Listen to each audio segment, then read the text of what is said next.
passé, c'est des petits moutons en fait. Un peu à Svalbard ici. Hein. C'est clair.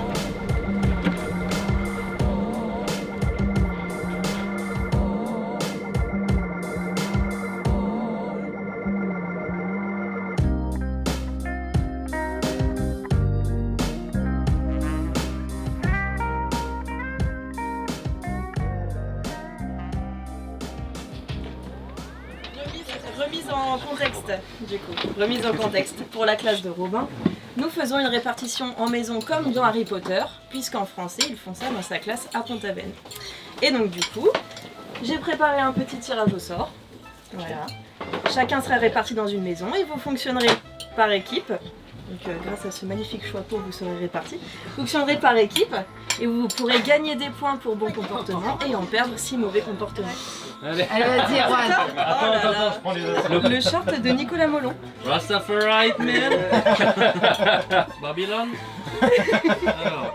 Oh putain. Tiens, où C'est grave les ouf souffle. Non. Alors, qui le fait après? Serre d'aigle. Serre d'aigle. Ah, serre d'aigle. Pouf souffle. Serpentard. Oh là là. Serre d'aigle. Mais voilà, Ouais, mais non, mais il y a un mais- truc, ouais. il y a un truc. En fait, c'est ça. Boum. Serre d'aigle. Alors, Chez qui tu seras? Je te vois chez Gryffondor. C'est le chef. Gryffondor. Gryffondor, ah bah Oh voilà. là là. Évidemment, papa est chez Gryffondor. Pour souffle. Pouf souffle. Bon Nico? Et vous savez qu'il met jamais le slibard dedans? Attention. Gryffondor. Oh là là. On a gagné. T'es avec Nico et moi. Et check, trop bien. Sagesse et érudition, Ah, réflexion. voilà. Donc on a le Ben, curiosité. Originalité, créativité. Nicolas, est-ce que tu Eh ma chérie, si tu veux marquer des points. tu fais la vaisselle.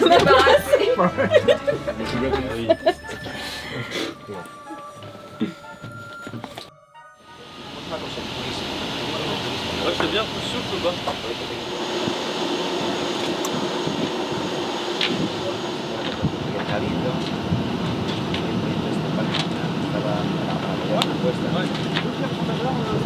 L'intérêt, c'est de trouver un habitat qui a quelques valeurs biologiques et qui puisse montrer la valeur aussi du futur parc.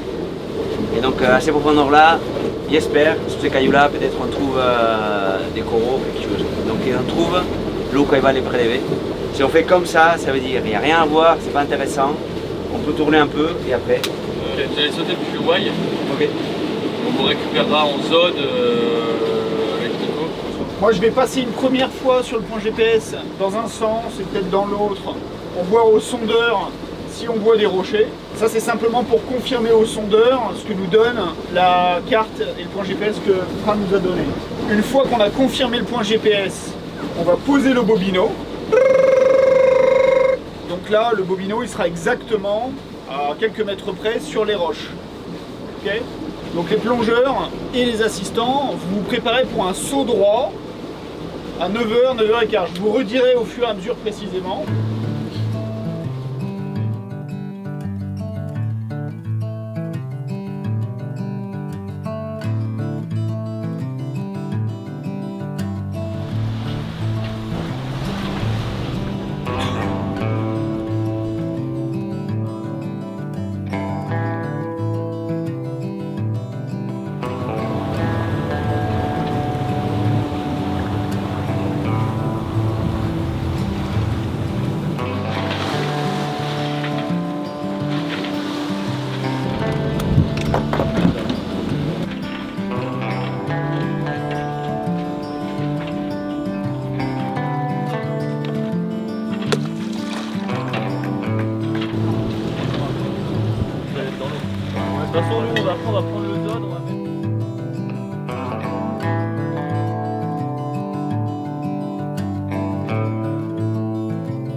Et non, Il y en a pas mal, hein.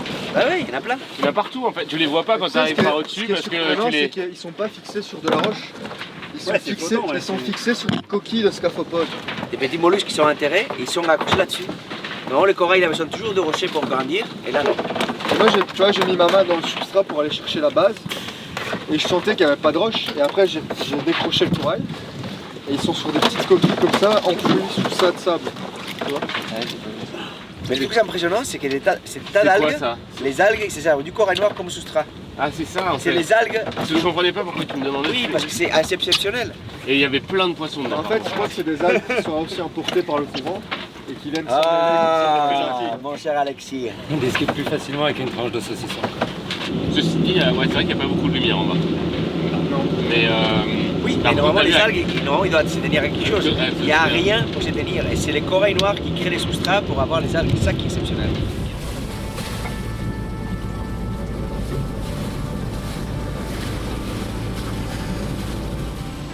A ver, esa Julia. Ah oui, il y avait celui-là qui était jaune. Ah, ahí está también. Nos hemos encontrado una site on the mount. Ah, vale.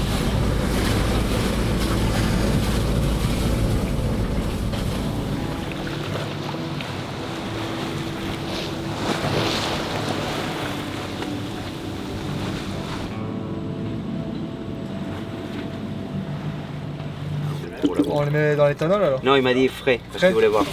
Parce que chez les coraux, et en particulier dans le genre Stichopathes, il y a une très grande plasticité. Ça c'est quoi là le... C'est un mollusque. Ça c'est un mollusque. Et oui, il a trouvé la coquille, il s'accrochait au-dessus. Il est parti là, il commence à pousser. Mais regarde, on dirait qu'il y a deux tissus qui couvrent le. Tu vois les trucs noirs là? Des espèces de trucs gris là? C'est pas les squelettes des scaphopodes ça? Ça c'est un bryozoaire là. C'est un bryozoaire, non? Bryozoaire, ouais. C'est un bryozoaire qui a poussé dessus de façon opportuniste. Attends, Je vais aller chercher un tube Falcon pour mettre ça dans l'éthanol. Parce qu'en fait, nous on a déjà fait la cartographie des habitats qui sont moins profonds et on a trouvé des habitats qui sont intéressants au point de vue de la protection du parc, notamment des prairies décimodocées, donc des plantes marines. Mais dans la partie profonde, on n'a jamais fait ça. Et le fait d'avoir venu avec le bois et avoir découvert, là on peut parler de découverte, hein. Ça c'est une découverte. C'est une découverte, voilà. Là on peut le dire. Des champs de Stichopathes dans le sédiment. Dans On un croyait désert. qu'il n'y avait rien, tu vois. Donc c'est ça qui est super important. Et a priori tous fixés sur des coquilles de scaphopodes. Voilà, des petits mollusques. En tout cas, la dizaine d'échantillons qu'on a prélevés, tous étaient fixés de la même manière. Donc ça veut dire que dans l'endroit qu'on croyait avoir un dessert, on trouve un habitat. Donc un habitat qui peut fournir à l'abri des autres organismes, notamment des petits poissons, des tas de petits invertébrés. Donc c'est important que le parc sache que dans la partie profonde, il n'y avait que du sable, il y a un habitat qui est formé par des corails noirs. Et surtout, on retrouve une grande densité de Stichopathes, de la même manière qu'on l'a retrouvé à Lanzarote, ce qui était totalement inattendu à cet endroit. Exact, exact. Puisque nous, on s'attendait à trouver des forêts de corail noir sur des parois abruptes, volcaniques, donc avec un substrat rocheux dur. Et là, on trouve une forêt de corail noir, parce qu'on peut appeler ça une forêt, dans un désert relativement plat et sableux. Donc c'est vraiment une très belle découverte. On va dormir bien aujourd'hui, je crois. Hein. On va même presque prendre une bière bien froide, parce qu'on l'a mérité. Là, on plonge pas demain, donc on peut... On ne plonge pas les mains, donc on a mérité notre bière ce soir. Alors les scientifiques voulaient vraiment qu'on aille explorer la pointe sud-ouest de Fuerteventura parce que c'est très difficile d'accès pour eux. Il y a souvent du vent, il y a souvent de la mer et c'est éloigné. C'est un pari un peu parce qu'on a saisi une fenêtre météo très courte entre deux gros coups de vent. Et c'est payant parce que finalement quand on arrive il y a assez peu de houle, un petit peu de courant mais c'est tout à fait correct pour plonger.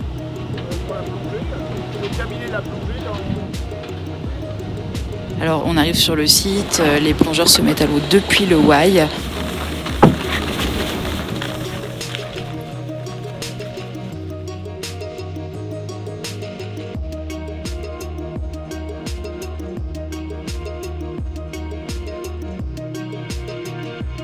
Une plongée qui se passe bien malgré le fait qu'il y ait un petit peu de houle en surface et du courant.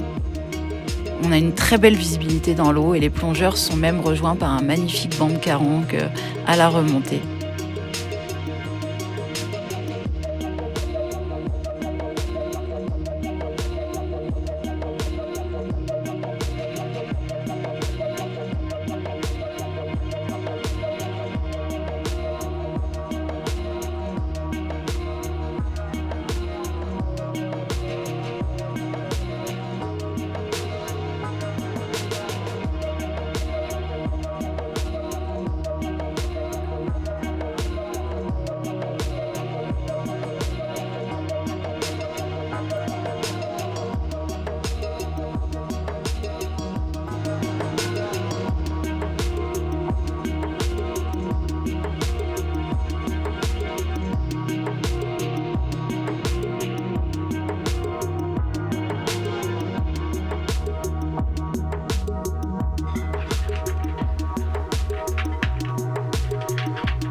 C'est une belle façon de dire au revoir aux îles de l'est de l'archipel parce que la prochaine étape, ça va être à l'extrême ouest, sur la petite île de El Hierro qui est réputée pour être très belle et très sauvage.